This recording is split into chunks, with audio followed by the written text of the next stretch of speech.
उस रात मीरा रिहर्सल से निकल रही थी। आसमान ने बिना वार्निंग के बारिश फेंक दी, इतनी तेज कि इंसान को धरती में ढकेल दे। उसका स्कूटर रुक गया। फोन की बैटरी 1%, कोई नेटवर्क नहीं और दूर दूर तक कोई ऑटो नहीं।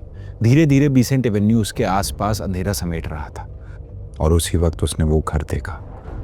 दरवाजा आधा खुला हुआ, जैसे कोई अभी भी वहां रहता हो। उस एरिया के लोग कहते हैं कि उस घर से रात में आवाजें आती हैं, किसी औरत की चीख,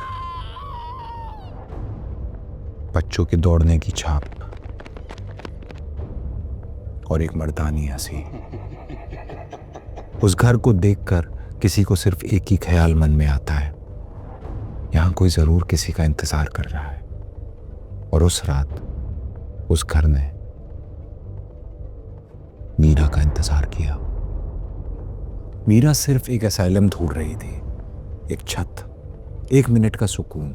यही सोचते सोचते वो अंदर चली गई। धूल मिट्टी से लिपटा हुआ घर, जो शायद सालों से बंद पड़ा था, वो अंदर से सड़ चुका था। लेकिन एक चीज चमक रही थी। स्टेयरकेस के आखिरी में एक बड़ा पुराना एंटीक मिरर, बिल्कुल स्पॉटलेस, जैसे कोई रोज सिर्फ उस चीज को साफ करता हो। मीरा मिरर के सामने खड़ी हुई। उस मिरर में उसकी परछाई का रंग उड़ा हुआ था।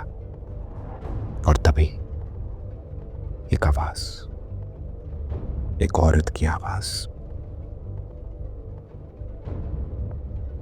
घर के अंदर से लोरी सुनाते हुए।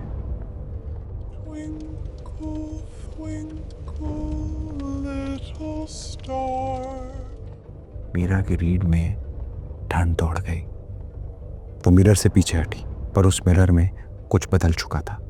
अब मिरर के अंदर कोई रिफ्लेक्शन नहीं थी। वहां एक फैमिली का डाइनिंग रूम था। एक औरत, एक आदमी और एक छोटा बच्चा, सब मुस्कुरा रहे थे। घर में रोशनी थी, खुशबू थी, गरम खाना और हंसी।